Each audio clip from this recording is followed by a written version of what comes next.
परमाध्यक्ष भक्तवांछा कल्पतरु परम कारुणिक अनंत सौंदर्य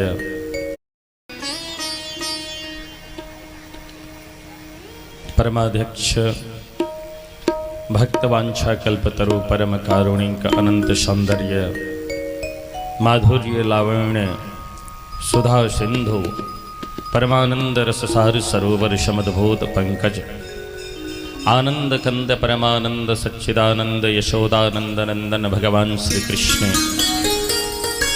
के श्री चरणों में वंदन करते हुए परमाराध्य आह्लादनी शक्ति नित्य किशोरी वृषभानुनंदने श्री राधा रानी की कृपा से करुणा से और शालीमपुर के समस्त श्रद्धालुओं की यह अपार परिश्रम एवं इस दिव्य श्रीमद् भागवत सप्ताह ज्ञान यज्ञ में कार्यरत जितने भी कार्यकर्ता हैं, इन सबकी कुशलता, श्रद्धा और इस कार्य के प्रति हर क्षण तटस्थता के कारण आज यह दिव्य लाभ हम सब भगवान की मंगलमयी कृपा से ले रहे हैं। अभी भगवान श्री हरि के श्री चरणों में वंदन करते हुए कुछ क्षण भगवान नाम संकीर्तन करते हुए अपनी मन की जो चंचलता है उस चंचलता को हम विराम दें। अपने मन को लगाते हुए भगवान की मंगलमय कथा को अपने कर्णपुटों के द्वारा श्रवण करते हुए उनकी दिव्य पवित्रतम मंगलमयी कथा का रसास्वादन करते हुए हम सब इस पांच भौतिक शरीर को सार्थकता प्रदान करें और भागवत भगवान से यह विनम्र मंगलमय पावन प्रार्थना करें कि हम सभी के जीवन में ज्ञान, वैराग्य और श्री भक्ति महारानी की स्थापना हो, जिससे हम श्री हरि को सहज रूप में प्राप्त कर सकें। समय 7:39 हो गया। रात्रि काफ़ी हो जाती है कथा करने में और उसका परिणाम है कि न तो सही से नींद हो पाती है, न सही से अन्न पचता है और पूरा दिन जो है बस आलस्य में ही गुजरता है। तो 8 बजे अब हम शुरू कर रहे हैं तो कम से कम 3 घंटा भी न बोलूं तो फिर कितना कम बोलूं, फिर तो कथा हो ही नहीं पाएगी। इसीलिए बच जाते हैं कितने 12। तो आप लोग धैर्य धारण करके रखें और ये सब आप लोगों की वजह से ही हो रहा है। अब आप लोग कहोगे ऐसा क्यों? क्योंकि जितने भी हमारे कार्यकर्ता हैं सभी का यही कहना है कि महाराज जी 5 बजे से या 4 बजे से कथा प्रारंभ हो तो शायद कोई नहीं आएगी या कोई भी पुरुष वर्ग नहीं आएंगे। तो आप लोगों के लिए ही ये सारी व्यवस्था है। तो धैर्य आप लोग अवश्य धारण करके रहें। और आज विराम हम करेंगे माँ श्री रुक्मिणी और भगवान श्री कृष्ण का दिव्य मंगलमय विवाह। और यहाँ तक जब तक मैं पहुँच न जाऊँ तब तक आप लोग हिलना मत, ठीक है? प्रेम से बोलिए राधे राधे। कल आप सबों ने श्रवण किया कि भगवान श्री हरि श्री दाऊ भैया बड़े प्रेम पूर्वक अपनी मैया यशोदा और रोहिणी मैया के साथ नंद बाबा, ग्वाल बाल, समस्त गोपियाँ, गौ माता, बछड़े आदि को लेकर के सभी अपने अपने घर के जितने भी सामान थे उन सामान को लेकर के गोकुल से आ गए। कहाँ? श्री वृंदावन आ गए। और वृंदावन में आकर के जिस तरह से चंद्रमा होते हैं ना, उसी आकार में उन्होंने गांव बसाई। ये चंद्राकार गांव क्यों बसाया? इसलिए कि चंद्राकार जो यूं ऐसे चंदा मामा की तरह जो घुमावदार जगह है, इस तरह से गांव बसाने में किसी के ऊपर कहीं से कोई आपत्ति विपत्ति आएगी तो चाहे जो जहां रहे वो एक दूसरे को देख सकता है। इसलिए चंद्राकार, और उस गांव में कोई अन्य रास्ता नहीं, एक ही रास्ता है, उसी रास्ता से जा सकता है आदमी, उसी रास्ता से आ सकता है आदमी। ऐसी व्यवस्था हुई। और बहुत अच्छी बात बताऊं, श्री अयोध्या धाम जो है ना, श्री अयोध्या धाम में श्री अयोध्या का जो निवास स्थान है, श्री अयोध्या जी की जो क्षेत्र भूमि है, उसके 3 भाग में मां सरयू जी निवास करती हैं और एक भाग में श्री अयोध्या जी हैं।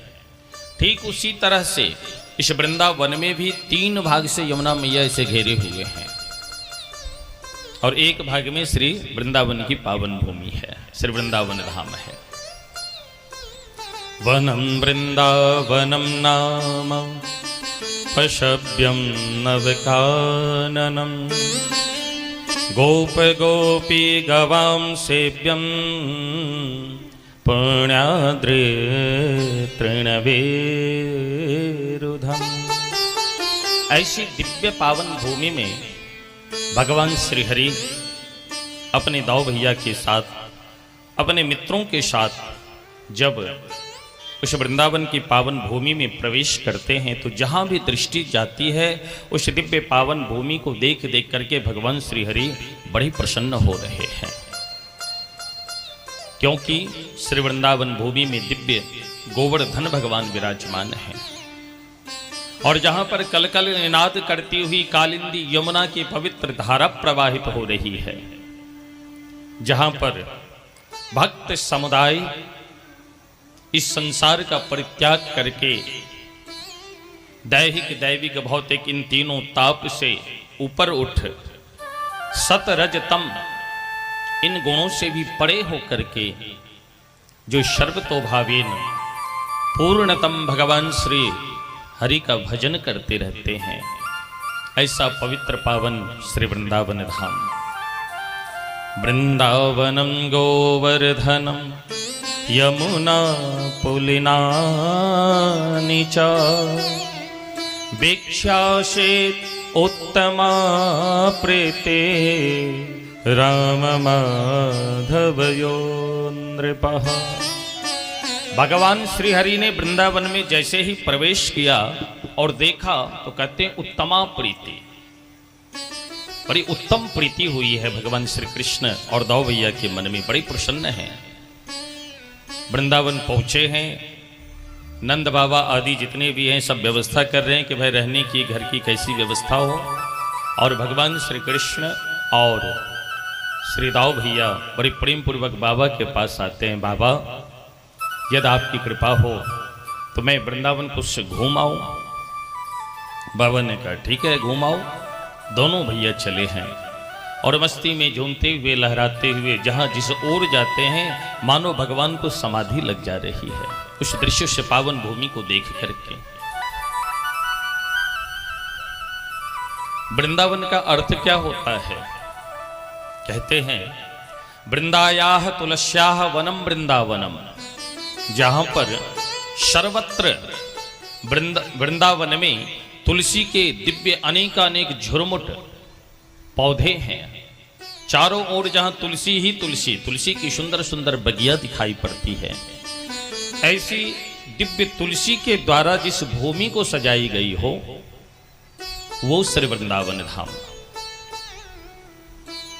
और वृंदावनम भक्त समूहानाम वनम, जहां पर भगवान के जो भक्त हैं वो सभी भक्त एकत्र होकर के जो सर्वत्र भगवान श्री हरि का ही दिव्य नाम संकीर्तन करते, उनके रूप का स्मरण करते, चर्चा करते, उनकी मंगलमयी कथा का गान करते। नामस्य रामस्य नाम रूपम च लीला धाम परम परात्परम एतत् चतुष्टयम नित्यम सच्चिदानंद विग्रह।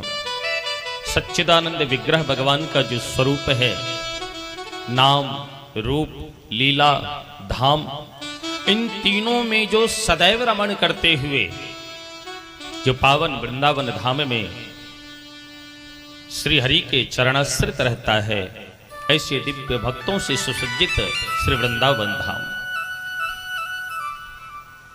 अथवा वृंदाया राधिकाया सेवितम वनम वृंदावनम, जो दिव्य पावन भूमि आह्लादिनी शक्ति करुणामयी श्री राधा रानी के द्वारा सेवित है, परिमार्जित है, परिशोधित है, परिनिष्ठित है, ऐसी दिव्य श्री वृंदावन धाम। और ऐसे दिव्य वृंदावन धाम में जब पहुंचते हैं तो भगवान बड़े आनंद हो रहे हैं। वीक्षासीत उत्तमा प्रीति राम माधव यो नृपः, उत्तम प्रीति भगवान के मन में, और इस तरह से भगवान बड़े प्रेम पूर्वक आनंद ले रहे हैं। अभी भगवान के श्री चरणों में हम सब भी प्रणाम करते हुए श्री वृंदावन का वास हम सबको मिले, ये भगवान से प्रार्थना करें और उस दिव्य वृंदावन पावन भूमि को प्रणाम करें।